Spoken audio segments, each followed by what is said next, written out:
દૈનિક બાઇબલના વાંચનો. તારીખ 26 એપ્રિલ 2026, પાસખાના ચોથા અઠવાડિયાનો રવિવાર. પહેલું વાંચન પ્રેષિતોના ચરિત્રોમાંથી. બીજું વાંચન સંત પિતરના પહેલા પત્રમાંથી અને શુભ સંદેશનું વાંચન સંત યોહાન કૃત ગ્રંથમાંથી. પહેલું વાંચન પ્રેષિતોના ચરિત્રોમાંથી, અધ્યાય 2, કલમ 14 અને 36-41.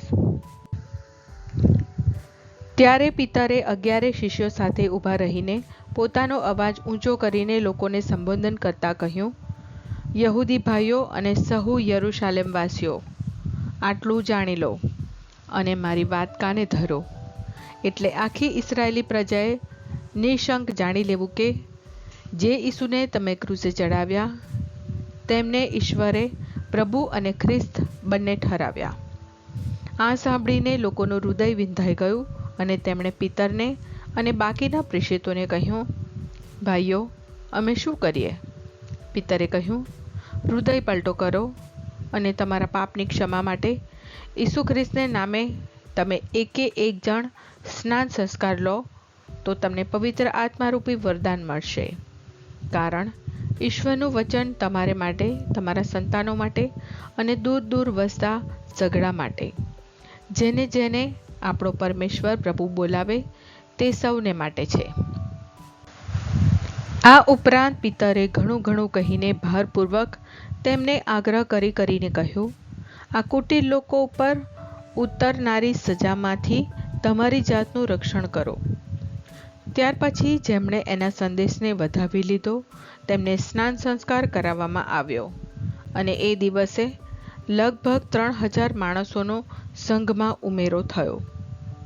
આ પ્રભુની વાણી છે, તે આપણો આધાર છે. બીજું વાંચન સંત પિતરના પહેલા પત્રમાંથી, અધ્યાય 2, કલમ 20-25. તમે કંઈ ખોટું કર્યું હોય અને તમને માર પડતો હોય તે તમે સહી લો તો એમાં અભિમાન લેવા જેવું શું છે? પણ સારું કામ કર્યા છતાં ભોગવવાનું આવે અને તે તમે ધીરજથી સહી લો તો ઈશ્વર તમારા ઉપર રાજી થશે. એટલા માટે જ તો તમને ઈશ્વરે હાકલ કરી છે, કારણ ખ્રિસ્તે પણ તમારે ખાતર દુઃખો વેઠ્યા હતા અને તેઓ તમારે માટે દ્રષ્ટાંત મૂકી ગયા છે, જેથી તમે તેમને પગલે ચાલો. તેમણે કશું પાપ કર્યું નહોતું, તેમ અસત્ય પણ ઉચ્ચાર્યું નહોતું. ગાળની સામે તેમણે ગાળ દીધી નહોતી. દુઃખ આપનારને તેમણે સામો બદલો લેવાની ધમકી નહોતી આપી. પણ તેમણે અદલ ઇન્સાફ તોડનાર ઈશ્વર ઉપર બધું છોડી દીધું હતું.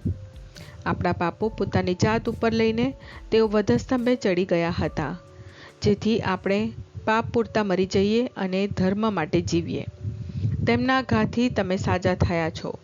તમે ઘેટાની પેઠે ભૂલા પડીને ભટકતા હતા, પણ હવે તમારા આત્માના રખેવાળ અને ગોવાળ પાસે પાછા વળ્યા છો.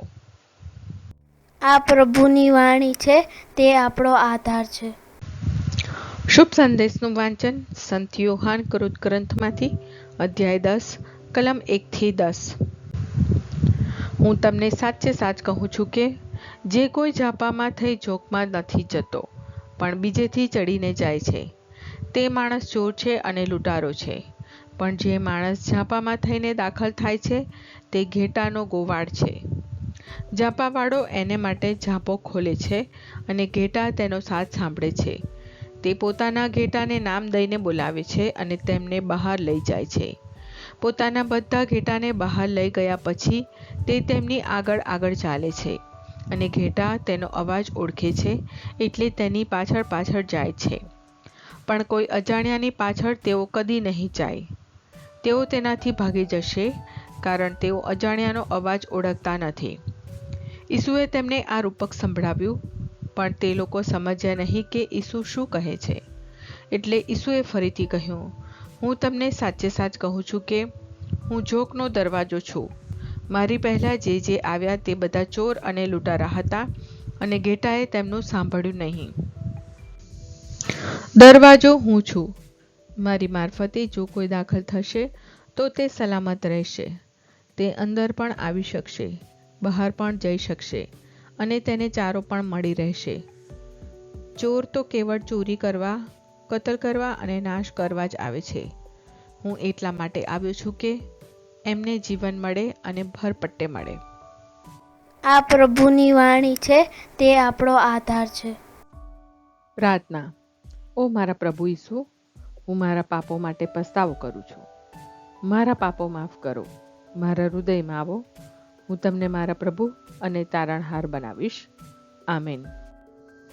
પ્રભુ તમને સુખી રાખો અને તમારી સંભાળ રાખો.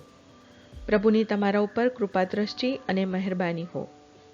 પ્રભુની તમારા ઉપર પ્રસન્નતા હો અને તે તમને શાંતિ બક્ષો.